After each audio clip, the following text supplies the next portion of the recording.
Hi, and welcome to another episode of the Infernal Brains podcast. I'm Tars Tarkus from tarstarkus.net. And I'm Todd Statman from Die Danger, Die Kill, aka 40K. Today we're going to be talking about something that if you are a follower or of either or both of our sites, you probably figured we were going to get to eventually, that being Lucha Libre or Mexican wrestling movies, and in particular, we're going to be talking about the movie The Mummies of Guanajuato from 1972. I probably mangled that name. You're going to hear, well, as always, you're going to hear a lot of, I apologize to any Spanish literate or speakers out there. Las Mummies de Guanajuato, if you speak bad Spanish like we do. Right, yes. I think, speakers of bad Spanish will, I'm sure, be able to understand us perfectly. This is not, it's not one of the best of the Lucha movies, but it offers a jumping off point to talk about a lot of the tropes of these movies, a lot of the traditions of the Lucha movies, and also the stars, as it features three of the the three main stars of Lucha cinema. I don't know, as usual in preparation for this, I've seen this movie a few times and I've written about it. But I did my usual lazy preparation. I should have watched the movie again. I did not. Instead, I just went over my old reviews, with a fine-tooth comb. But I know you, Tarkus, have watched it recently. So what do you think of it? I thought it was pretty good, but it's not like my favorite of the ones I've seen recently. It's got a lot of stuff that is familiar, like, from a lot of films, and I can see why a lot of people regard it as a classic, because it is pretty good, because some of the Lucha films get really, really bad and really boring, and this one has at least pretty consistent action. There's only a couple of points where it just drags on to nothing, and there's, more than one wrestler running around punching people, which is always a plus. I think it's one, if you come to it with the right expectations, you can get, you can have fun with it. It's kind of a fun movie. It's, and especially if you look at it sort of in the context of 70s Lucha movies, which is a time when audience interest in these movies was kind of waning and the money wasn't quite there for these movies. So it was a genre that had sort of fallen into the realm. It was pretty much just the purview of smaller independent producers who could only make money off these movies by making them very quickly and very cheaply, as opposed to the 60s, when they were still B movies, but they were still within the studio system and some care was taken to make them a little more coherent. I mean, Mummies of Guanajuato there's definitely more coherent Lucha movies from the 70s, but there's a lot worse too. You definitely see some sloppy storytelling in this movie, and some digressive trends as far as the narrative. There's a lot of, there's the musical numbers that come out of nowhere and don't really have anything to do with anything. In fact, there's a musical number in this right after we're introduced to a character who's established as being a singer in this lounge. We then get a musical number by some other singer that we never ever see again. Yeah. But and there's like characters who die and no one seems to care, and some of them they're killed and the movie just continues, and one of them, at least, they don't even acknowledge that she's dead. Right. I didn't know she was supposed to be dead until I read in another person's review that she was dead, and I was like, what? Right, and she's a pretty major character too. They could have milked it for a lot of pathos, but they just kind of rush on with it. This movie is directed by Federico Curiel, who's someone whose name pops up a lot as a director of Lucha movies and also Mexican genre movies from the 60s and 70s. He directed a lot of Santo movies. He actually directed movies by Mascaras and Blue Demon, who are also in this movie, and we'll talk more about them. And he directed some Neutron films, who's another he was not a real wrestler, but he pretended to be one on the movies. He was a fictional character. I think he was characters like Neutron were created to sort of fill the gap, until Santo signed on to be a movie star, because it took a while to get him in the picture. Yeah. So we had these sort of also-ran heroes, and actually the first 3 Neutron movies are especially the second one are quite good, and those are all directed by Curiel. Yeah, we'll probably get to a Neutron special. Yeah, in the not too distant. Give future. Neutron his due. Yeah, and also this movie is a early lucha film, not the first, but one of the first lucha films from Rogelio Agra Sanchez, who was a independent producer, distributor, and writer. Definitely one of the things I'm talking about with 70s lucha movies. His films tend to be pretty emblematic of the state of lucha, the sorry state of lucha films during the 70s. Again, Mummies of Guanajuato being sort of an exception. He also did the Champions of Justice movies, the first Champions of Justice movie coming out just a year before this one. Also the Super Zan movies, which was a Super Zan being a wrestling persona that Agra Sanchez created around this bodybuilder, basically an invented wrestler to be his own star of these films, which were really atrocious. The first Super Zan movie is probably, in fact, now that I'm thinking at it, we've done our worst. I still stand by Magic Lizard as the worst movie I've seen, but I think Super Zan is pretty close behind that. But Agra Sanchez's movies tended to have a real feeling of being made up on the spot and just kind of throwing elements at the screen. I think something that's pretty typical of 70s movies, lucha movies, is that they weren't. They seemed less concerned with telling a story than they were just basically with achieving a suitable feature length, so that they, as long as they got that 90 minutes. So if they just had to throw in some stock footage, an old cartoon, some musical numbers, someone watching TV for 15 minutes. They set certain goals, like we need 3 wrestling sequences, so we'll put those in, and then we need a kid, so someone will adopt a kid for this movie. Right. And we need a girl, so one of them will have a girlfriend. Right. And there has to be midgets. That's the other thing. This movie actually has one midget who's played by, I think his name is Jorge Pinguino. Yeah. And he plays the character Pinguino. Yeah. And he shows up in other Agra Sanchez movies, notably in Champions of Justice, where there's sort of this... The villain has a little army of midgets who wear these red superhero costumes with an M on the chest. Another movie, they were miniature vampires.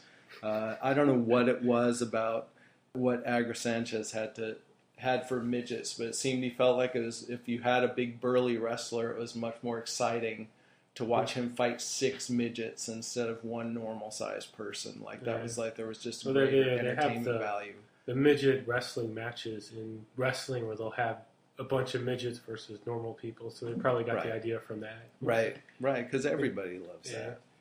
He actually went to one of Santo's shows and saw some of the B-acts fighting each other, and he's like, oh, yeah. So we should probably talk about the lineup of stars in this movie. Yes. We kind of mentioned them already, but... So we'll give you brief bios because we'll probably have more focused podcasts in the future on each of the characters because they just put out so many movies. It's just so hard to briefly go over. But let's see. Starting up is the most famous wrestler El Santo, who you've probably heard of many times. He was born Rodolfo Guzman Huerta in 1917, and then he had his debut for wrestling was either in 34 or 35, depending on who's talking, and he wrestled for close to almost 50 years, like 48 years. And around 1958, he was finally convinced to do movies, and he made 50 movies that he starred in and 2 more that he was cameoed in. Right. Everyone compares himself to Santo, and he died in 1984 and was buried wearing his mask. Right.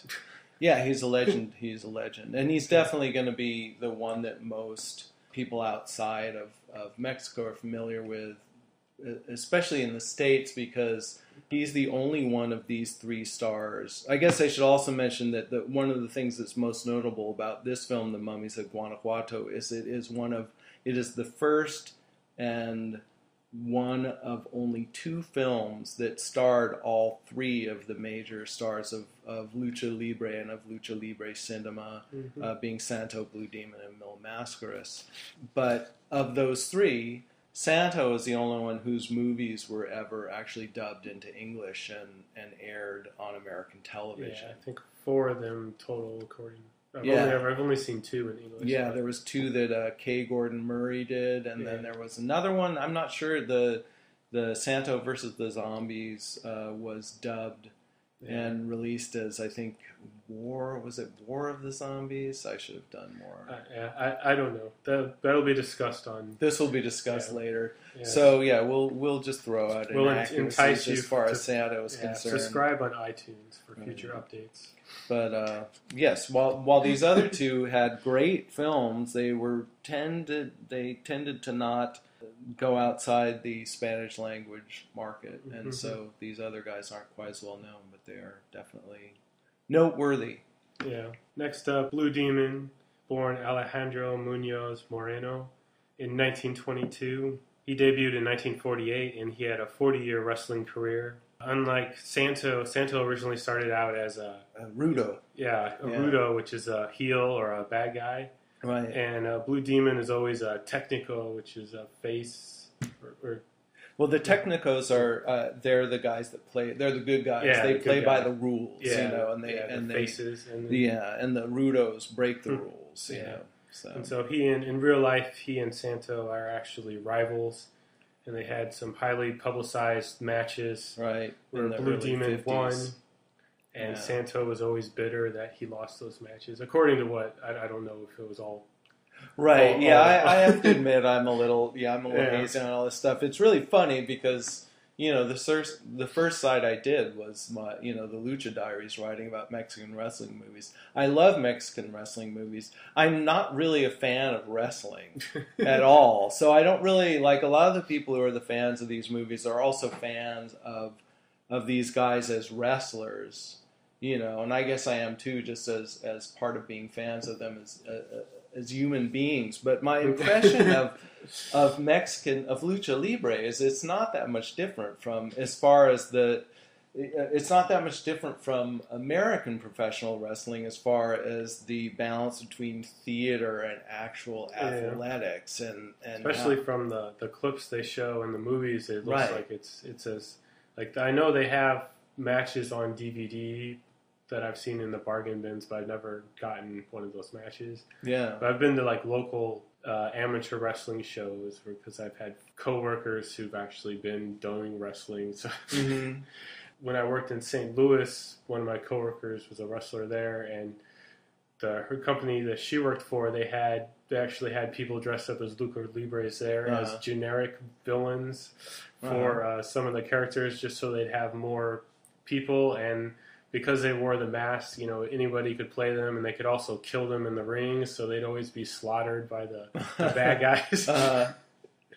So, but because all that, I don't really know what to make about all this talk of the rivalry between Blue Demon and Santo. I mean, it's a legendary thing, and you can't read anything about the both of them without hearing about this rivalry, and it apparently was some enmity between them, and also concerning this movie, The Mummies of Guanajuato, too, because it was originally intended to be a movie just starring Blue Demon and Mil Mascaras, and then Rogelio Agra Sanchez kind of got cold feet about putting all his money just on these somewhat lesser stars, and at the last minute brought Santo in.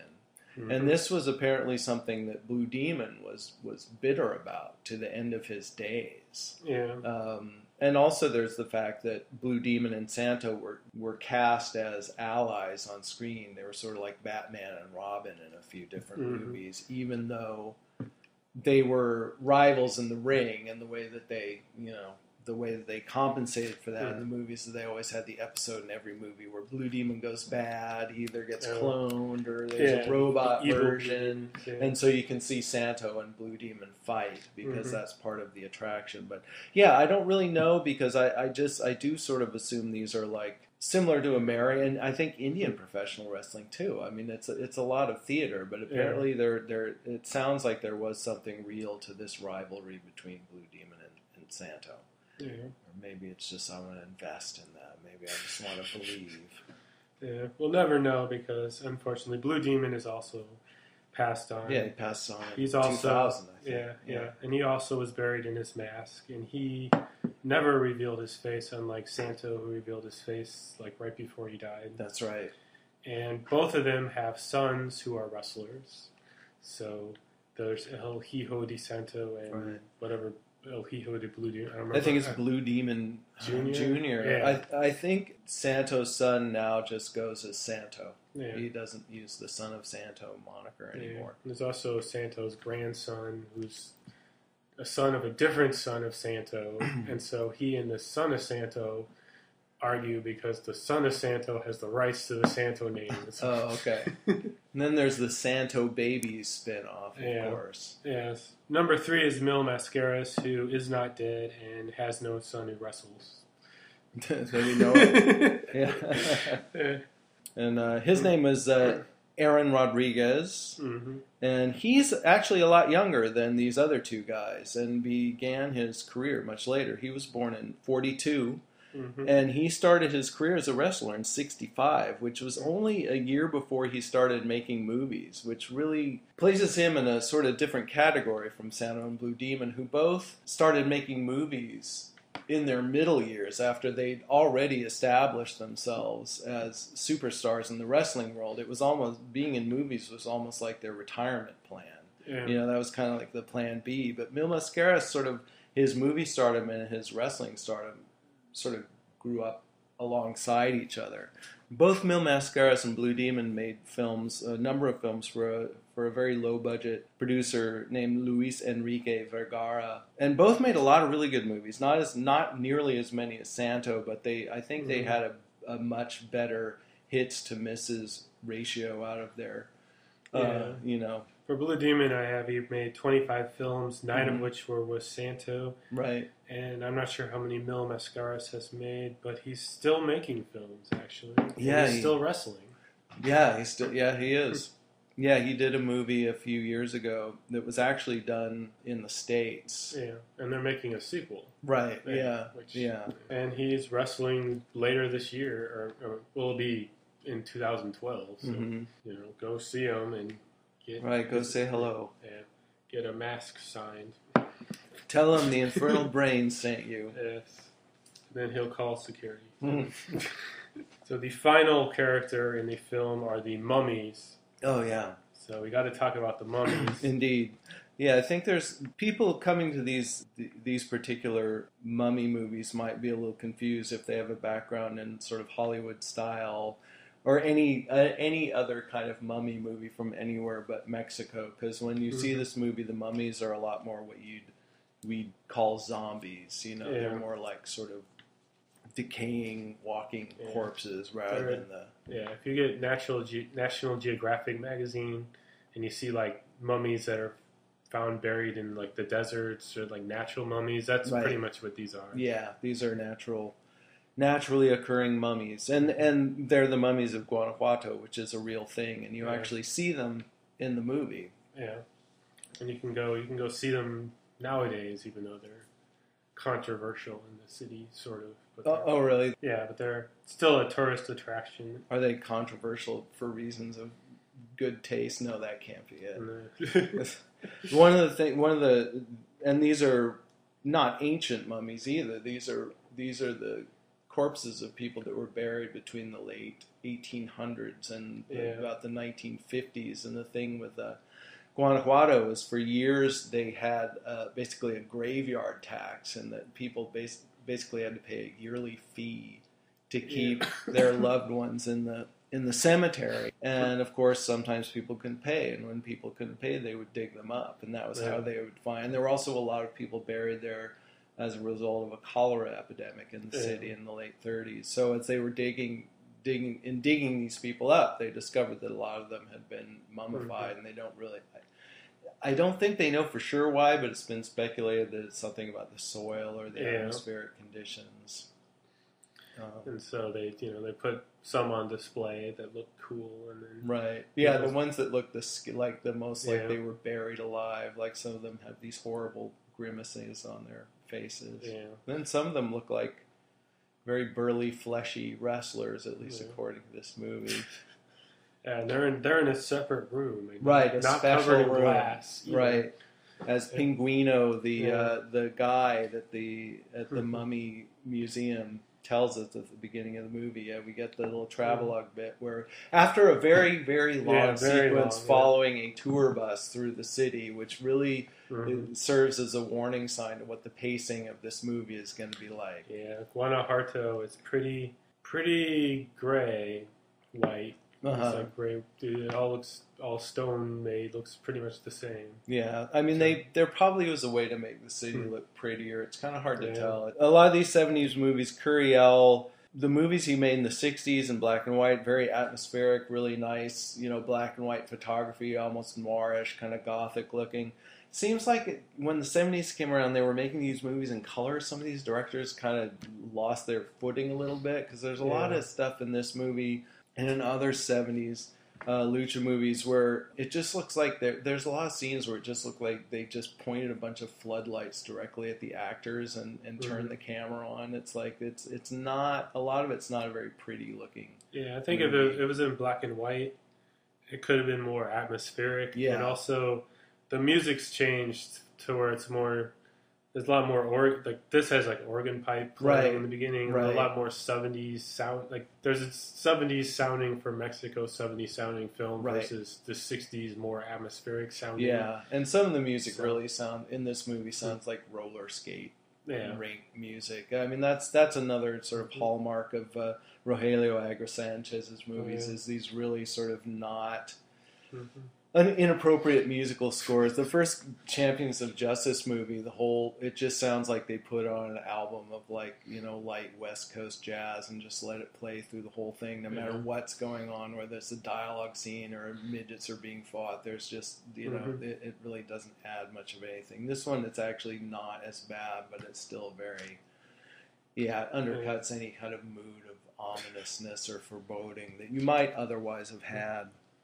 Yeah, it's whatever music was cheap that week at the music I think that's really what it came down to. So we start off in the museum. We see the actual mummies, and then Pinguino takes the crowd down to the special room where there's 7 very special mummies who are less. I think he even says in the dialogue that they're less decomposed than the rest, or they're in better shape than the rest of them. Yeah. And there's one special mummy who's wearing... The most specialist of all. He's wearing a luchador mask. And his name is Satan. Yes. Of course. Yes. Satan the mummy. When Satan was alive 100 years ago, he was an evil guy who sold his soul to the devil. He was an evil wrestler. Yeah, evil wrestler. Yeah. But Santo's ancestor, Santo, fought Satan in an epic wrestling battle and... did he kill him or defeat him? I can't remember. I think he just defeated him. Okay. I think he defeated them, but maybe then Satan came and took his soul, effectively, killing him. And this is a repeated theme, actually, in Santo's movies throughout the 60s.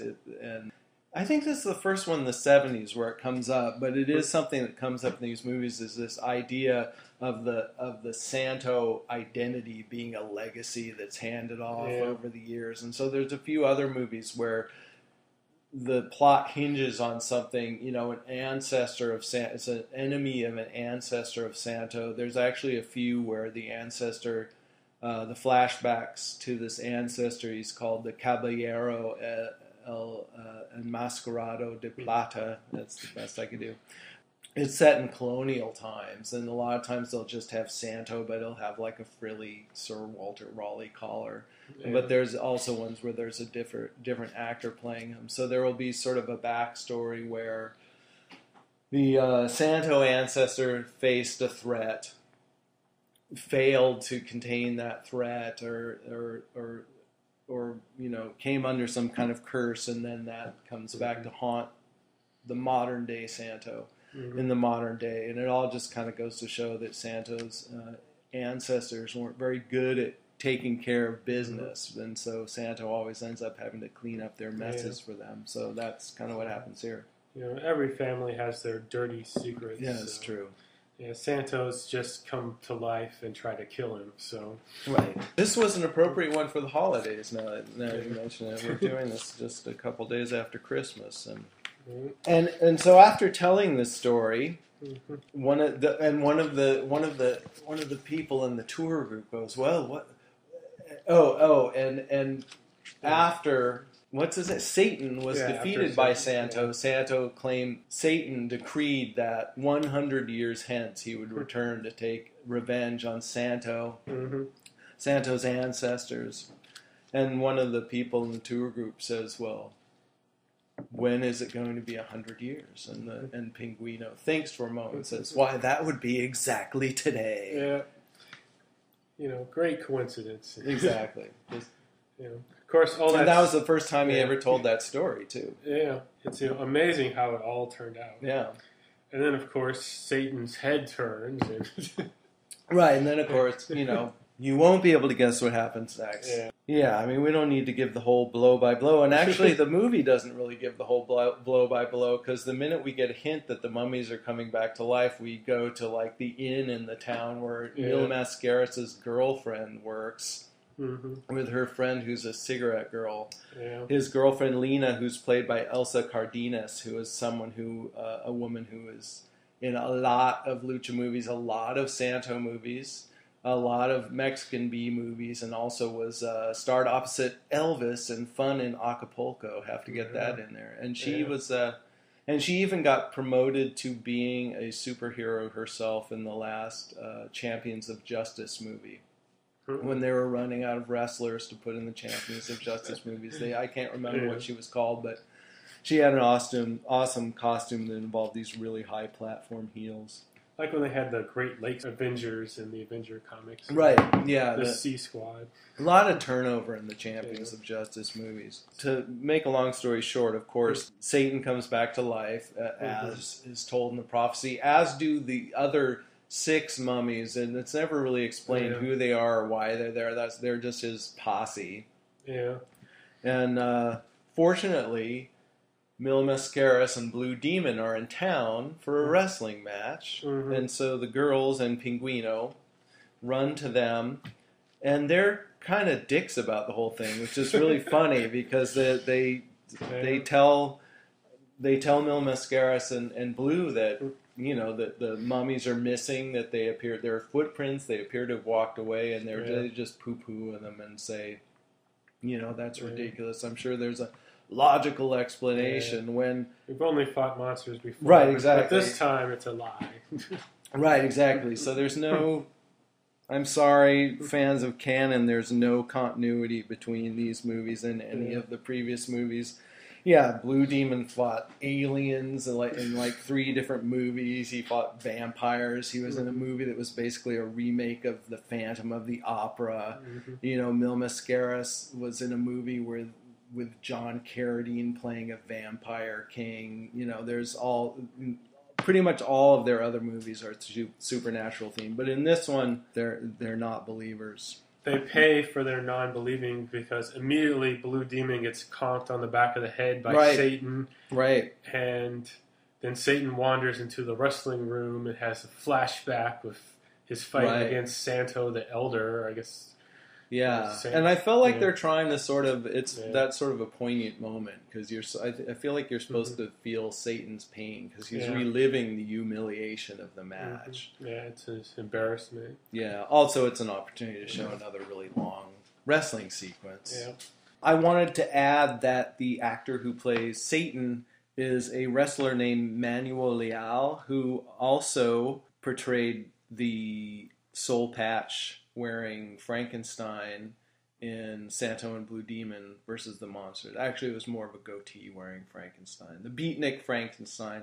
He was also the wrestler Tinieblas, who, aside from having a pro wrestling career, was in a number of Agra Sanchez's films, including at least the first Champions of Justice movie. I think he was in a couple of the other ones. And Tinieblas is one of my favorite also-ran wrestlers. He had a really cool mask that was just all black mesh, so he kind of had no face. And I think he originally started out as a Rudo to Mil Mascaras. He was one of Mil Mascaras's regular opponents in the ring. So, and he's obviously a big, tall, imposing guy. So he was good for these monster roles too. Yeah, he's also in at least 2 of the pseudo sequels.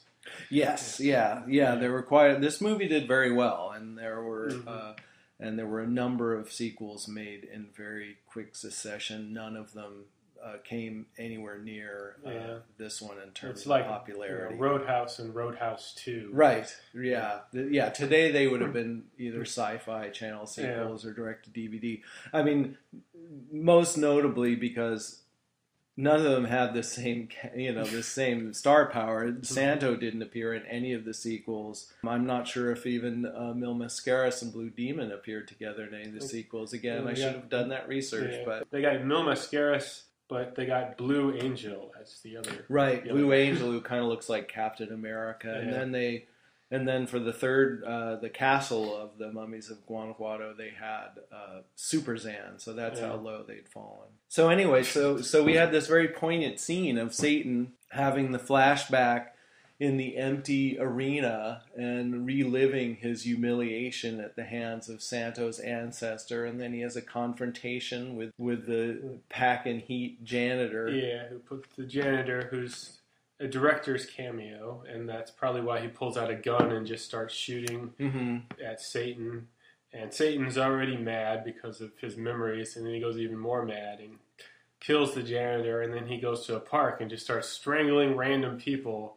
Right. And, that's, Satan. Who would have thought that, a guy who sells his soul to the devil and his name's Satan is evil? It's, a shock. He's just hurting inside. Yeah. He's hurting inside. Yeah. And the police, are incompetent and stuff. Well, I think, and I think once Blue Demon and Mil Mascaras become convinced that there is a homicidal mummy running loose, I think that they discover one of the bodies, and then for some reason they decide not to tell the police. Well, they decided only a wrestler could kill people like that. Right. And that's what they don't tell the police, because they don't want to get... They feel like they'll be implicated, even though at that point in the story there's no real reason why that would be. And then someone suggests that Santo be called in, and Blue Demon is just... Like, he doesn't like that idea. Boo! How dare you? This is my name on the...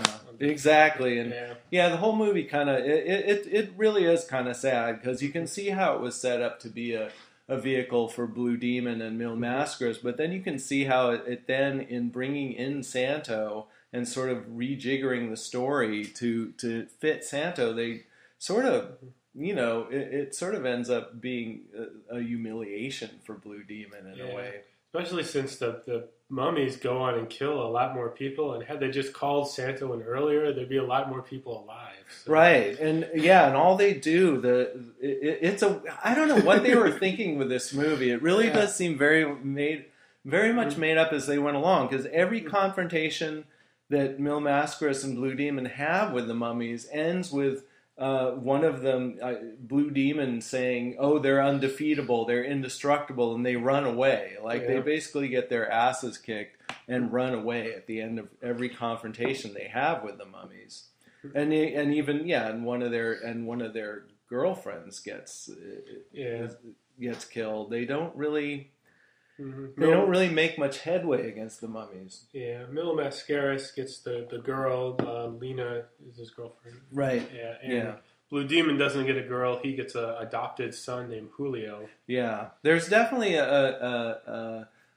there's definitely efforts made towards providing some backstory here for the wrestlers, a little character development, which you don't always see in these movies, and I like that about it, because one of the things I love about the Lucha Libre movies is that is this conceit that the masked wrestler persona is who these guys are. Like, it's not an identity. It's not like an alternate identity. It's like, you know, you can call these superhero movies, but they're not, in the sense that superhero movies, there's always an aspect of transformation, and also there's a tension between the two different identities. That tension doesn't exist because Blue Demon is Blue Demon, and that makes for some really funny juxtapositions when it comes to like portraying them in real life. So in this movie, you have Blue Demon and his little adopted son. Is it Julio? Yeah, Julio.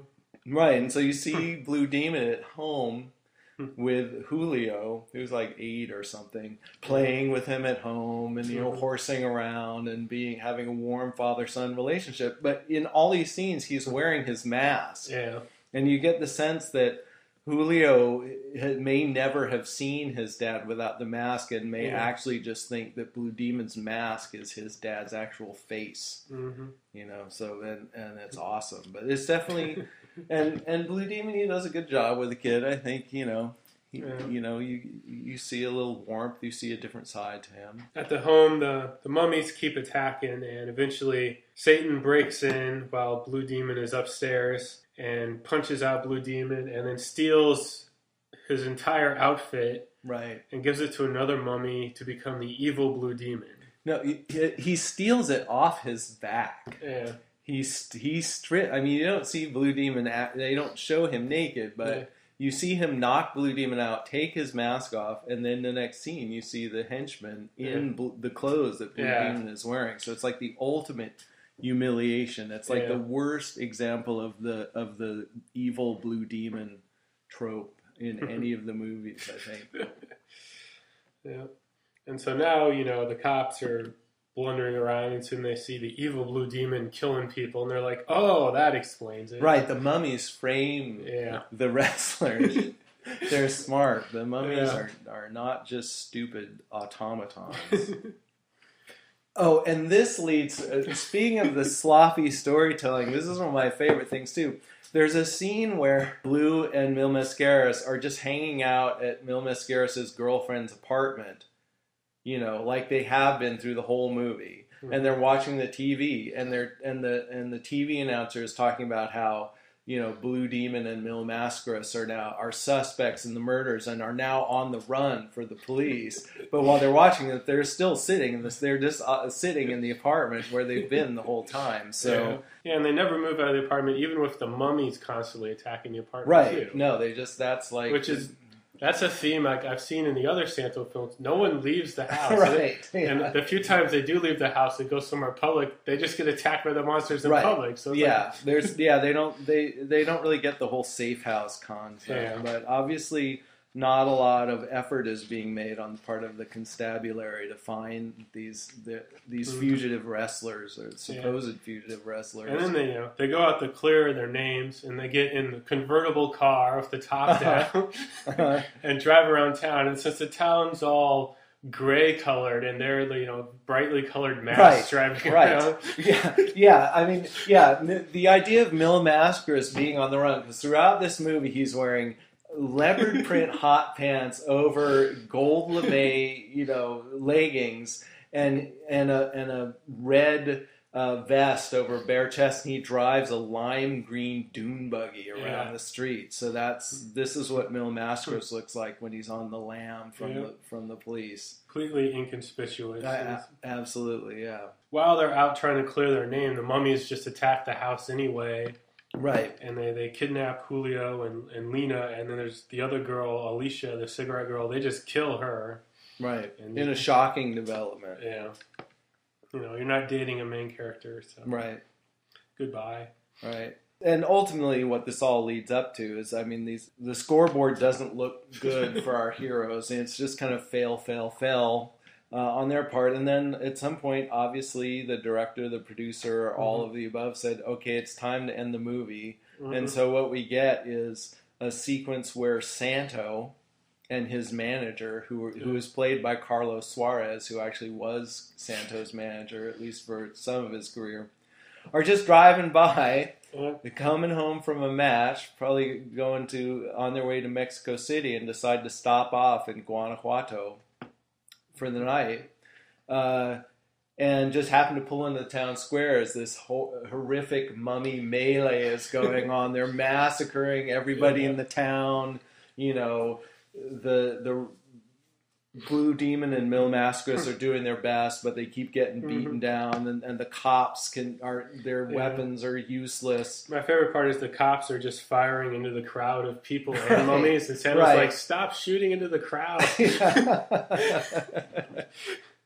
So, it's not Law and Order in Guanajuato. No, it is not. It's so Santo shows up, and Santo, for a minute, he also joins in the chorus of they're undefeatable, they're indestructible, but then he remembers that he has some flame pistols in his car, and he sends Mil Mascaras to go get the flame pistols. Luckily, he's got 3. He's got 3, and they're sitting right on the seat too, which is weird because that was just where Carlos Suarez was. So and then they let loose on the mummies with the flame pistols, which just look like they've got a little like a butane, I don't know what it is, like a cigarette lighter gun or something like that. Purify the world of mummy scum. Yeah, those mummies burn real good. They don't seem that indestructible. If anyone had just lit a match around them at any time during the previous 90 minutes, they would have been gone. So and that's it. And then they burn the mummies to a crisp, and then Mil Mascaras' girlfriend says to Blue Demon, this would have been over a lot sooner if you had just called Santo. It's like, burn! So cruel. I could see why Blue Demon, literally Blue Demon was supposedly, he rued making this movie for the rest of his life. He was bitter about the whole experience. I think Mil Mascaras took it a lot more in stride, but Blue... He was probably just happy to be there. Yeah.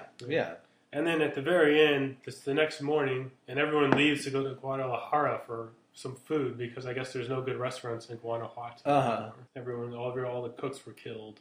Right, that's a problem. And so everyone's happy, and no one's, sad at all that hundreds of people died, and some of their close friends. And, and the shock of, burning, mummies to the death. The smell of burning mummies is still lingering in the air. But the wrestlers hop into their expensive sports cars and take off for an expensive meal. Such is the life. That's the Mummies of Guanajuato. It's Guanajuato. I'm sorry. Mispronounce it the way I mispronounce it, damn it. That's the Mummies of G-Town. Yeah. But as I was saying before, this movie this was sort of like the last hurrah of the genre. It was a really popular film. It played for 9 straight weeks in Mexico City. It had a longer theatrical run than any of Santo's previous movies. And this was at a time when the genre was on the wane, so this was, sort of a surprising success, and it spawned a whole mess of sequels, some more official than others, but all of them produced by Rogelio Agra Sanchez. There was the, as you mentioned, the robbery of the Mummies of Guanajuato, the castle of the Mummies of Guanajuato. Then there was one called the Mansion of the Seven Mummies, which was Blue Demon and Super Zan. And the Mummies of San Angel. Right, that was Tinieblas, I think, and Mil Mascaras. And Mil Mascaras. So for the next 4 years, there wasn't much. There was rarely a time when you couldn't go to the movies in Mexico. Mummy Mania. Mummy Mania in Mexico. This is definitely some of those sequels are pretty dismal. This is definitely the best of those mummy movies. And still, you have to come to it with the right attitude. It's a pretty sloppy affair. They pulled a lot of this movie right out of their butts. But if you just go with it, if you just go with it, it's fun to see these 3 guys together, especially Mil Mascaras and Blue Demon, who I always enjoy. It's great to see them get the limelight, even if it's not in the best circumstances. Mm-hmm. Still enjoyable. Not as good as, I prefer some of the Santo and Blue Demon team-ups of the 70s to this one, but still, I'd give it a recommendation. Yeah, it's worth seeing if you like the Lucha Libre genre. If you're completely new, it's not the one that you should be introduced to. Right? Yeah. No, I don't think it's a good introduction to the genre. I would definitely start with some of the '60s movies, either or some of the early Santo movies like Santo versus the Vampire Woman, or some of the Blue Demon ones. Our namesake, Blue Demon versus the Infernal Brains, is pretty much my favorite lucha movie, period. That's a really fun one. So I'd recommend that, or the sequel, which is Santo versus the Martians. Santo versus Martians. You kind of can't go wrong with that one. That's one of my favorites. It's my favorite solo one, I think, of the ones I've seen. I haven't seen all of them yet. Yeah, but we're going to tackle Santo on its own. Yeah, sometime soon. So much Santo that you can just, we could just do a Santo only podcast. Absolutely. You'd have years worth of material. Yeah. Fortunately, many of Santo's films really aren't worth talking about that much. Out of 52 movies, Santo kind of just went with the paychecks. Like, sure, whatever. I don't have to get hurt in the ring. Yeah, pretty much. Yeah. All right, I think we put these mummies to bed. Yeah. So we'll be back in 100 years when the Mummies of Guanajuato rises from the dead to get revenge on our descendants, and so make sure that your descendants 100 years hence listen to that episode. Yeah, on hollow iPods. On hollow iPods, filled with holy water. All right. Let's sign off.